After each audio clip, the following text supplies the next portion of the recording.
The Reluctant Dragon. Written by Kenneth Grahame. Narrated by Theis.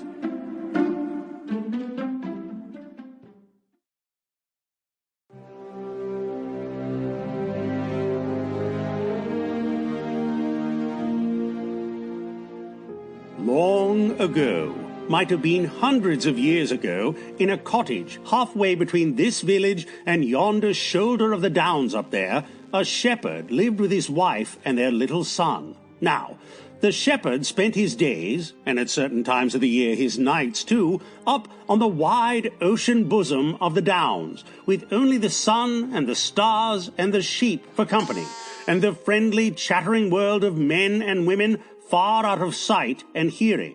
But his little son, when he wasn't helping his father, and often when he was as well, spent much of his time buried in big volumes that he borrowed from the affable gentry and interested parsons of the country round about.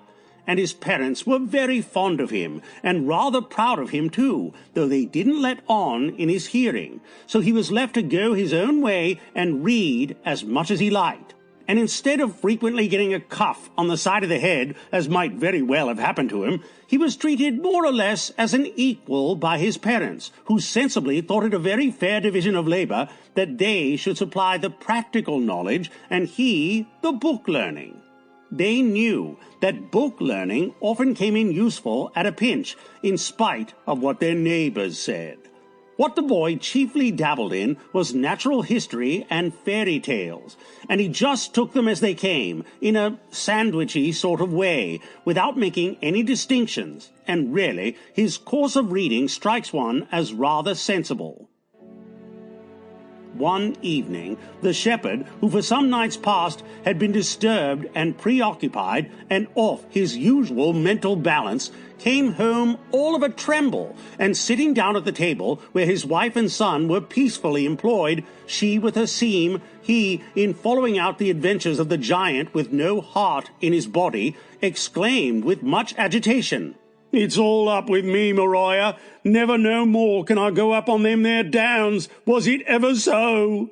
"Now, don't you take on like that," said his wife, who was a very sensible woman.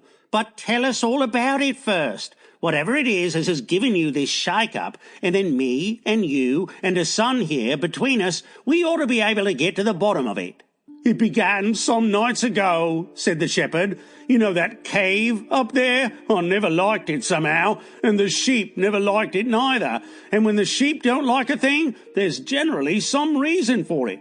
Well, for some time past, there's been faint noises coming from that cave, noises like heavy sighings with grunts mixed up in 'em, and sometimes snoring, far away down real snoring, yet somehow not honest snoring, like you and me o' nights, you know." "I know," remarked the boy quietly. "Of course, I was terrible frightened," the shepherd went on, "yet somehow I couldn't keep away. So this very evening, before I came down, I took a cast round by the cave, quietly, and there, oh Lord, there, I saw him at last, as plain as I see you." "Saw who?" said his wife, beginning to share in her husband's nervous terror. "Why, him, I'm a-telling you," said the shepherd. "He was sticking halfway out of the cave, and seemed to be enjoying of the cool of the evening in a poetical sort of way. He was as big as 4 cart horses, and all covered with shiny scales, deep blue scales at the top of him, shading off to a tender sort of green below. As he breathed, there was that sort of flicker over his nostrils that you see over our chalk roads on a baking windless day in summer. He had his chin on his paws, and I should say he was meditating about things. Oh yes, a peaceable sort of beast enough, and not ramping or carrying on or doing anything but what was quite right and proper. I admit all that. And yet, what am I to do? Scales, you know, and claws, and a tail for certain, though I didn't see that end of him. I ain't used to 'em, and I don't hold with 'em, and that's a fact." The boy, who had apparently been absorbed in his book during his father's recital, now closed the volume, yawned, clasped his hands behind his head, and said sleepily, "It's Sample complete. Ready to continue?